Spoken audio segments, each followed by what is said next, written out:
Morning everybody, another Sunday Q&A. It's a beautiful day, it's been a beautiful bank holiday weekend, so we're sitting in the garden. It's been bizarre actually, because you're just running all the time, and when you're not running you're doing paperwork, or you're doing PODs, or you're doing things on the computer, and I've actually done very little for the last few days.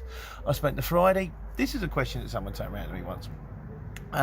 Do you only get jobs off the CX? No. Get jobs anywhere you can. I mean, you can run, the CX runs pretty much Monday to Friday, but then if you get in with a firm, or you know someone, or your brother-in-law, or your mate who needs something delivering, you can do it. My daughter works for Laura Ashley. Occasionally I'll get a phone call, Dad, can you drop off a sofa? Yep, I can do it. If you want to work weekends, you're going to struggle on the CX, but Saturday, man and van, you know, you can move houses, small removals if you've got a Luton, any van really, you know, you can do small removals, you can put in on Facebook, you can put on, you know, on your local pages, you can put a card up in the shop, do anything you can to get the work from where you can, because you don't know what it's going to lead to. You might do a job, you might move someone's sofa, and he turns around and he says, actually, hang on a second, shut that door. Sorry about that, making a noise in the bathroom. Yeah, take the jobs anywhere you can. You never know you need to, because it might be you move a sofa for someone and he says, oh, you're in transport, I'm in transport, I need this, or I've got a run, I need every Monday morning, I need something happening. Just take it where you can, keep going, where it leads. Right, today's question. Nicholas Fawkes, I think you said I kind of answered it, but I'm going to answer it anyway. Co-loading. Can you co-load on the CX? Yes, you can. It's one of the two big things that they drum into you when they do that that sort of thing. Firstly, don't give your card out, because that's poaching. They don't want to lose their punters. And secondly, which is understandable, you know. And secondly, co-loading. The idea, a lot of times, it's get there as soon as possible. But sometimes if the job isn't time sensitive, you know, you'll pick it up and they go, as long as it's there by the end of the day, that's fine. And you got to ring them both up and you say, look, I'm co-loading, do you mind? And if they both don't mind, you can do it. Co-loading is more practical when you get in with a regular firm. Like, for example, I do a lot of jobs for HBC. I have to pick up the fridges at 4 o'clock in the morning. My mate Ben says, don't care when you drop them off, as long as they're done by 5 o'clock. I'm normally done by 11 o'clock, because it makes more sense to get them off and then get the proper big job, because your Luton's empty. But theoretically, I could pick it up, and if I was doing Norwich, and I've done it, it has actually happened before, and then on the way to Norwich, like a generator or something needed moving down there as well, I stopped off on my way, picked up the generator, dropped off the generator when I was finished, no problem, because you get double money. Because if you're going to, you know, I'm going that way, and it's lovely because you're going that way anyway. It's like, it makes some sense if you can get a distance job early in the morning.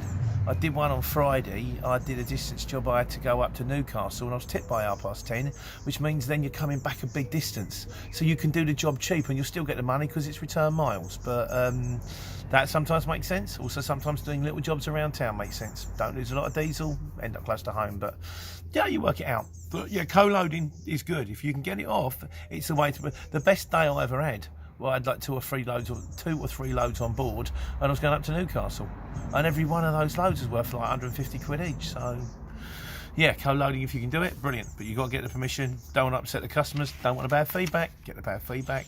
Don't do no work. What else we got here?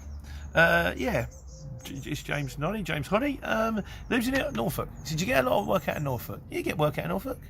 Yeah, a lot of work going to and coming home. Well, yeah, I've done Ipswich. I've done, you know, you got Bury St Edmunds. You got Cambridge, not quite the Norfolk area, but you know, I've done Hunstanton. Yeah, no, there's work to be had there. Also, the thing you've got to bear in mind, like, there's a lot of work comes out of London. There's a lot of work comes out of Manchester and Liverpool and Leicester. But at the same time, there's a lot of drivers. There's a thing on the app you can click on, who's nearby.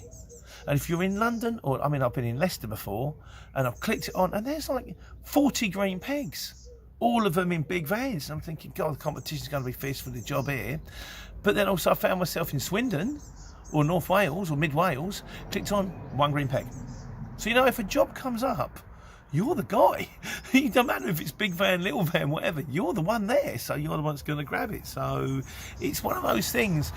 It might not be the busiest of areas, but it's also not got the busiest, you know, the most amount of drivers. So it's kind of swings and roundabouts on that score.